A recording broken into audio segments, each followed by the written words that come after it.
आज हम बात करेंगे मानव विकास के ऊपर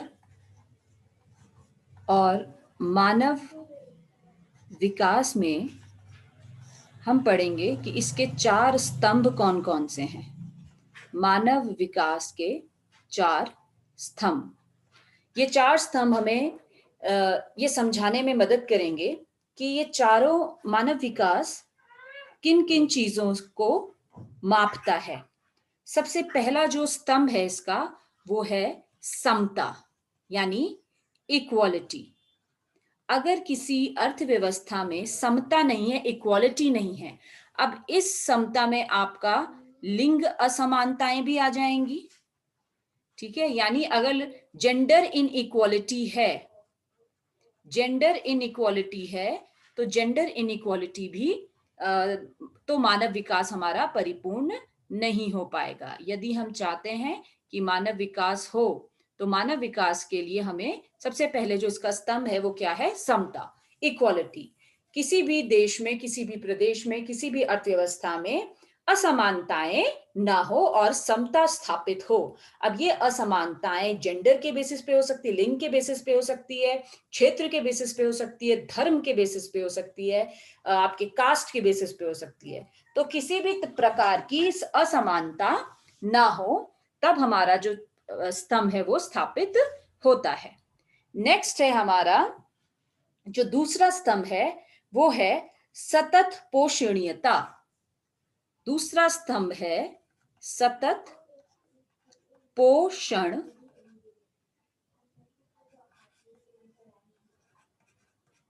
अब सतत, यहां पे ये शब्द सतत बहुत इंपॉर्टेंट है। इस शब्द का मतलब है कंटिन्यूअस, या इसको हम सस्टेनेबल भी बोलते हैं। यानी पोषण तो मिलना ही है, पोषण तो मिलना ही है, लेकिन पोषण के साथ साथ पोषण किस प्रकार का होना चाहिए? सतत। यानी इसमें यहां पे जो पोषण शब्द है इसका मतलब सिर्फ खाद्य सामग्री से नहीं है, इसका मतलब है सभी संसाधन, सभी संसाधन संसाधनों से है। जितने भी रिसोर्सेज इकोनॉमी में हैं उनका इस प्रकार इस्तेमाल किया जाए, इस प्रकार यूज किया जाए कि जो भावी हमारी जनरेशन्स हैं, है ना, जो आने वाली हमारी भावी जनरेशन्स हैं, जो हमारी आने वाली भावी पीढ़ी है, उनके लिए संसाधनों की, भावी पीढ़ी के लिए संसाधनों की कमी ना हो। किसकी कमी ना हो? संसाधनों की, संसाधनों की कमी नहीं होनी चाहिए। तो विकास किस प्रकार होना, किस तरीके का होना चाहिए? सतत पोषणीयता प्रदान करने वाला।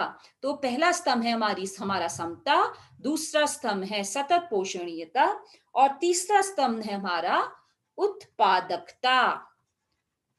उत्पादकता, उत्पादकता का मतलब है प्रोडक्टिविटी। प्रोडक्टिविटी का मतलब है जो हमारे फैक्टर्स ऑफ प्रोडक्शन है। फैक्टर्स ऑफ प्रोडक्शन कौन कौन से होते हैं? लैंड, लेबर, कैपिटल, और इसके अलावा एंटरप्रेन्योर भी होता है, यानी जमीन, श्रमिक, पूंजी और एंटरप्रेन्योर। तो जब हम उत्पादकता की बात करते हैं तो मानव विकास एक्चुअल तौर पे तभी होगा जब उत्पादकता में वृद्धि होगी। पहला, समता रहेगी समाज में, आर्थिक व्यवस्था समता रहेगी और सतत पोषणीयता होगा। सतत मतलब कि इस तरीके से इस्तेमाल किया जाए संसाधनों का कि वो आने वाली पीढ़ियों के लिए कमी ना हो। जैसे अगर हम, इसका एक बहुत क्लासिक एग्जाम्पल है एग्रीकल्चर। जब हम एग्रीकल्चरल प्रैक्टिसेस करते हैं तो हम कहते हैं एग्रीकल्चरल प्रैक्टिसेस, जो कृषि में जो हम इस्तेमाल करें वो किस तरीके की विधियां होनी चाहिए? वो इन्वायरमेंटल फ्रेंडली होनी चाहिए। क्यों कहते हैं हम, क्यों कहते हैं कि इन्वायरमेंटल फ्रेंडली होनी चाहिए? इसलिए कहते हैं क्योंकि अगर हमारी जो कृषि की में जो हम विधियां यूज कर रहे हैं, अगर हम उसमें बहुत ज्यादा इंसेक्टिसाइड, बहुत ज्यादा पेस्टिसाइड यूज करेंगे तो वो जमीन की उत्पादकता को खत्म कर देगा। और जब जमीन की उत्पादकता खत्म हो जाएगी तो क्या है, आज तो उस जमीन के टुकड़े से आपको 1 कुंटल या 10 कुंटल गेहूं मिल रहे हैं, लेकिन आने वाले समय में 5 कुंटल, उसी जमीन के टुकड़े से 5 कुंटल, 1 कुंटल, और भावी भविष्य में कुछ भी नहीं प्राप्त हो पाएगा। तो हमें जो स्पेशली जो नेचुरल रिसोर्सेज हैं, जो प्राकृतिक संसाधन किसी भी अर्थव्यवस्था के पास है, उनका इस्तेमाल किस तरीके से करना है, सतत पोषणता प्रदान करने वाले तरीके से, जिससे कि आज हम उनका इस्तेमाल कर रहे हैं, कल हमारी भावी पीढ़ियां भी उनका भली भांति इस्तेमाल कर पाए। तो ये हो गया हमारा तीसरा स्तंभ मानव विकास का।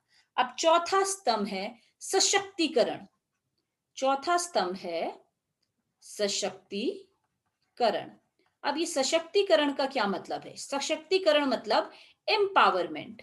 किस चीज के लिए एम्पावरमेंट की बात कर रहे हैं हम? जब हम एम्पावरमेंट की बात करते हैं तो किस चीज का एम्पावरमेंट, किस चीज के लिए सशक्त करना है? हमें सशक्त करना है लोगों को चूज करने के लिए, यानी चुनने के लिए, और अपनी जिस तरीके की वो जिंदगी जीना चाहते हैं उस जिंदगी को चुनने के लिए उनको सशक्त करना है। और ये सशक्तिकरण कब होगा? जब क्या उपलब्ध होंगे?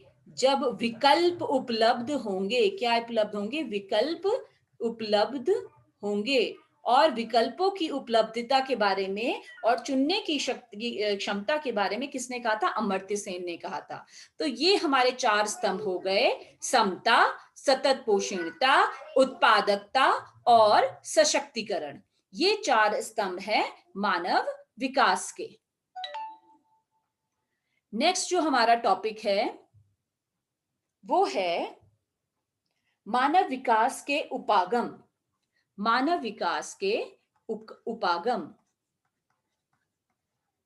मतलब मानव विकास किन किन बिंदुओं पर फोकस करता है? मानव विकास के उपागम।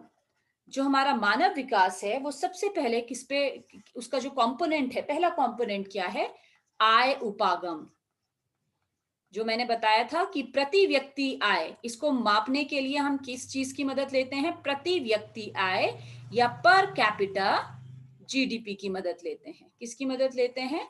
प्रति व्यक्ति आय और या पर कैपिटा जीडीपी। दूसरा उपागम है कल्याण उपागम। कल्याण उपागम, इस उपागम का मतलब है हम बेसिकली इसमें 3 बिंदुओं पे फोकस करते हैं: शिक्षा, स्वास्थ्य और सामाजिक सुरक्षा, सोशल सिक्योरिटी, जिसे हम बोल रहे हैं सामाजिक सुरक्षा, सोशल सिक्योरिटी। जब हम सोशल सिक्योरिटी की बात करते हैं तो मानव विकास तभी होगा जब किसी भी समाज में कल्याण होगा। कल्याण मीन्स वेलफेयर, और वेलफेयर स्टेट कब स्टैब्लिश होगा? जब उस समाज के लोगों को शिक्षा, एजुकेशन, स्वास्थ्य और सामाजिक सुरक्षा। सामाजिक सुरक्षा मतलब कि मेडिकल, जो आपका पेंशनर्स हैं, है ना, पेंशनर्स को पेंशन अवेलेबल है या नहीं है, ठीक है। जो ओल्ड पीपल हैं उनको कितनी सामाजिक सुरक्षा उपलब्ध है, या जो हमारे फिजिकली हैंडीकैप्ड हैं, है ना, फिजिकली हैंडीकैप्ड हैं, उनको कितनी सामाजिक सुरक्षा उपलब्ध है, या जो हमारे समाज में रहने वाले शिशु हैं, नारियां हैं, उनको कितनी समाज, तो उससे सोशल सिक्योरिटी कहते हैं। तो ये तीनों कंपोनेंट्स किसको, कौन से उपागम को कवर करते हैं? कल्याण। अब तीसरा है हमारा आधारभूत। आधारभूत यानी बेसिक, जिसे बोलते हैं आधारभूत आवश्यकता उपागम। अब आधारभूत आवश्यकता उपागम का क्या मतलब है? आधारभूत आवश्यकता उपागम का जो कॉन्सेप्ट है वो ILO, इंटरनेशनल लेबर ऑर्गेनाइजेशन ने दिया था, और इन्होंने कहा था कि इसमें जो हमारी आधारभूत आवश्यकताएं, उसमें 6 आवश्यकताएं शामिल हैं। क्या शामिल हैं? 6 आवश्यकताएं शामिल हैं। और इन 6 आवश्यकताओं में आपका सबसे पहले ये तो आएगा ही, शिक्षा आ रहा है, स्वास्थ्य आ रहा है। शिक्षा और स्वास्थ्य के साथ फूड सिक्योरिटी, या जिसे हम कहते हैं भोजन आएगा, ठीक है। जल पूर्ति, ठीक है, क्या? जल सफिशिएंट है या नहीं है। जल पूर्ति आएगा, स्वच्छता आएगा। स्वच्छता भी एक आधारभूत आवश्यकता है मानव विकास के लिए। और नेक्स्ट आएगा आपका आवास। नेक्स्ट आएगा आवास।